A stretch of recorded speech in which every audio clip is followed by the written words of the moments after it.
O Pautas e Táticas vem abordando nos últimos episódios algumas das mutações que posições sofreram nos últimos anos com a modernização e as novas demandas do futebol. Hoje vamos falar sobre as diferenças entre os meio-campistas, desde suas funções até os diferentes formatos de desenhos táticos do setor de construção do jogo.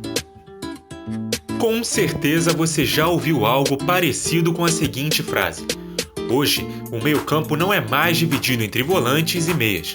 O meio-campista tem que saber marcar e armar com a mesma eficiência. Bem, a essência da declaração está certa, mas engana-se quem pensa que todo meio-campista atua na mesma zona de campo e tem as mesmas funções.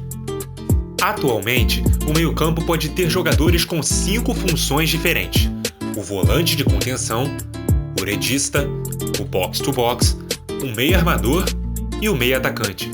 E a partir de agora, vamos explicar cada uma delas. 1. O volante de contenção.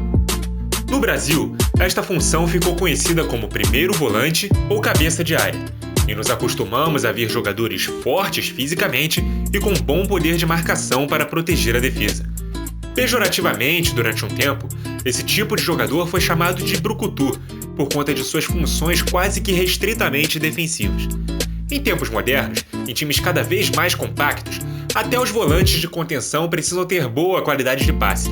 Muitas vezes, eles são responsáveis pela saída de 3, se colocando entre os zagueiros e até cobrindo a posição deles quando estes cobrem as subidas dos laterais. Em sistemas como o 4-3-3 e o 4-1-4-1, ele normalmente é a base do meio-campo. Precisa dar opção para uma bola de segurança no recuo de jogadas ofensivas e cobrir o espaço entre linhas em jogadas defensivas, função que Clô Makelele fazia com maestria na era galáctica do Real Madrid e no Chelsea de José Mourinho. Atualmente, grandes exemplos de volantes de contenção são os brasileiros Casemiro, Fabinho e Fernandinho, jogadores que conjugam força física para proteger a zaga e qualidade técnica para armar o jogo e até arrematar de longa e média distância. 2. O redista. Esta função também é conhecida como pivô e consiste em um meio-armador que atua como um homem mais recuado do meio-campo, mas que, além de suas funções de marcação, tem como características mais valorizadas a qualidade nos passes e lançamentos longos. Esta função surgiu na Itália e tem como seu grande representante histórico o craque Andrea Pirlo. A ideia é de ter um jogador que melhor pensa o jogo atuando numa zona de campo onde a marcação é mais branda, uma vez que os camisas 10 encaixam a marcação nos volantes de contenção do adversário. Obviamente, esse jogador precisa ser protegido por 2 volantes com maior poder de marcação à sua frente. Mal comparando, assim como o quarterback do futebol americano, que arma o time vindo de trás, tendo a linha de defensores impedindo que a marcação do adversário chegue até ele. O treinador que melhor utiliza os redistas do futebol atual é Maurizio Sarri, que tem no bósnio Miralem Pjanic seu expoente da posição na Juventus, além de ter trabalhado com o brasileiro naturalizado italiano Jorginho no Napoli e no Chelsea, outro grande representante da posição na atualidade. Também há times que no 4-2-3-1 joguem com 2 jogadores na posição na linha dos volantes, algo que é conhecido como double pivot. A seleção italiana, por exemplo, atua com Jorginho e Marco Verratti lado a lado, mas a estratégia se encaixa melhor em sistemas com 3 zagueiros e alas, já que não há muito poder de marcação no meio. Já os espanhóis Sergio Busquets e Xabi Alonso desempenhavam a função separadamente nos clubes que atuavam, mas quando jogavam juntos por La Roja, conjugavam bem o poder de armação com o de marcação, e assim foram campeões mundiais em 2010. 3. O box-to-box. Também conhecido na Argentina como carrilleiros, essa posição ficou conhecida principalmente no futebol inglês com o surgimento dos sistemas de 2 linhas de 4. O box-to-box é o meio-campista que precisa atacar a área em velocidade e proteger a defesa com a mesma eficiência. O preparo físico é fundamental para o sucesso desempenhado na função. Mas o segredo está principalmente na formação dos atletas, que precisam ser ensinados a atacar e defender desde a base. No Brasil, os meio-campistas que assim jogam são chamados de segundos volantes, pois normalmente jogam em duplas com os volantes de contenção, como Paulinho, Elias e Renato Augusto, por exemplo, vistos como homens surpresas, já que a visão de que volante marca e meia arma perdurou por anos por aqui. Os melhores jogadores atuando na função obviamente atuaram pelos gigantes da Inglaterra, como Steven Gerrard, Frank Lampard, Paul Scholes e Patrick Vieira. Atualmente, tem grandes nomes da função que compuseram o meio-campo francês campeão do mundo em 2018, como Paul Pogba, Blaise Matuidi e N'Golo Kanté.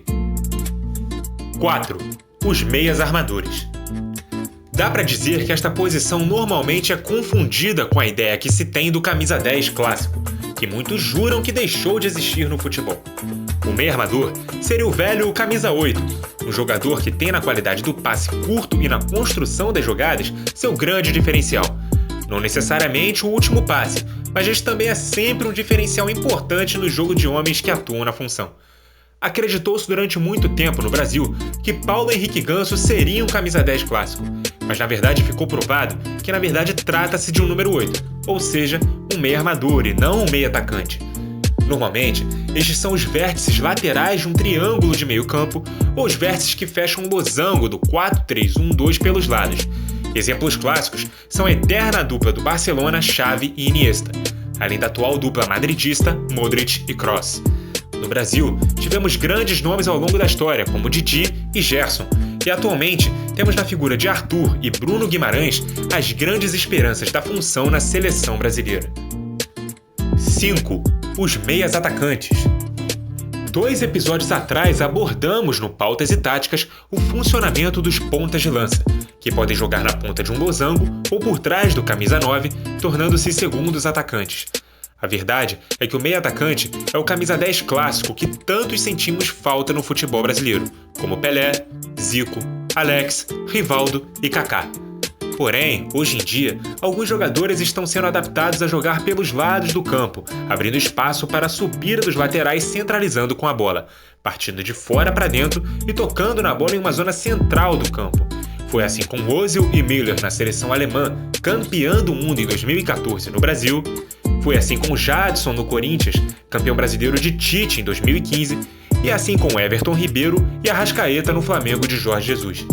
2 meias que jogam abertos sem a bola e centralizam com a posse de forma alternada. No 4-4-2 clássico do futebol inglês, os homens que atuavam abertos eram os wingers, função que substituiu por muito tempo os pontas, que haviam desaparecido durante os anos 80, mas que retornaram no início dos anos 2000.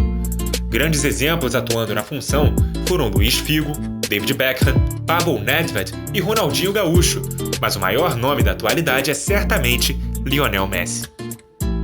Como podemos ver, há vários tipos diferentes de meio-campistas, e nem todo sistema tático comporta a presença de qualquer um deles, assim como o encaixe de características é fundamental para que a zona de construção do jogo obtenha o sucesso esperado. Se você tem alguma dúvida ou gostaria de ver outra análise quanto ao funcionamento de outras posições do futebol na atualidade, não se esqueça de comentar e sugerir seu tema para um próximo vídeo. Muito obrigado a você que nos acompanhou e até a próxima!